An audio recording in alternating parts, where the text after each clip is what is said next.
At the center of the confusion are four senior government figures, all influential members of the ruling CPDM. The director of the civil cabinet at the presidency, Samuel Mvondo Ayolo, says the president is simply on a brief private stay in Europe and continues to exercise his functions from Geneva, Switzerland. On the other hand, the Minister of Communication and Government spokesperson Rene Emmanuel Sadi, a member of the CPDM Central Committee, insists the president's absence is only apparent, dismissing reports about his health and says he remains fully informed and governs remotely.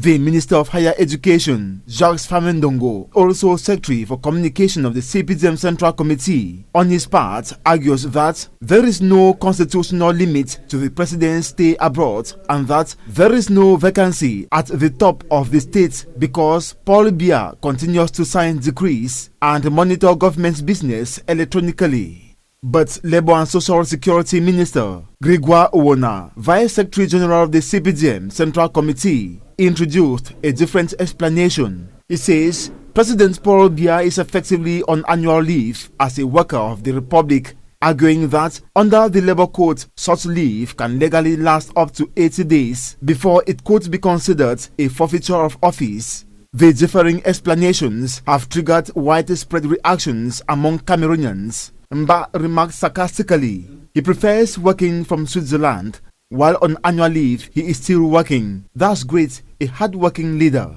Another Cameroonian, Fidelis, questioned the consistency of the government's communication, saying the contradictory statements suggest officials are not coordinating among themselves and would otherwise have presented a single coherent explanation.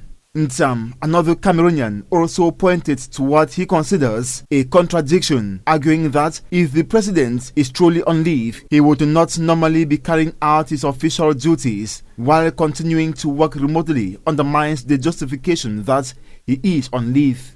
It is worth mentioning that this is not the first time Communication Minister Rene Emmanuel Sadi and Higher Education Minister Jacques Famendongo have publicly sent conflicting messages on matters concerning President Paul Biya. One of the most notable incidents was during an interview on Radio France International when Rene Emmanuel Sadi said President Biya's candidacy for the October 2025 presidential election was 50-50 and would depend on the head of state's personal decision. Shortly afterwards, Jacques Famendongo contacted Radio France International to reject that position, insisting there was no doubt that Paul Biya was the CPDM's designated candidate. The latest contradictory statements over the president's prolonged absence have once again raised questions about the coherence of government communication.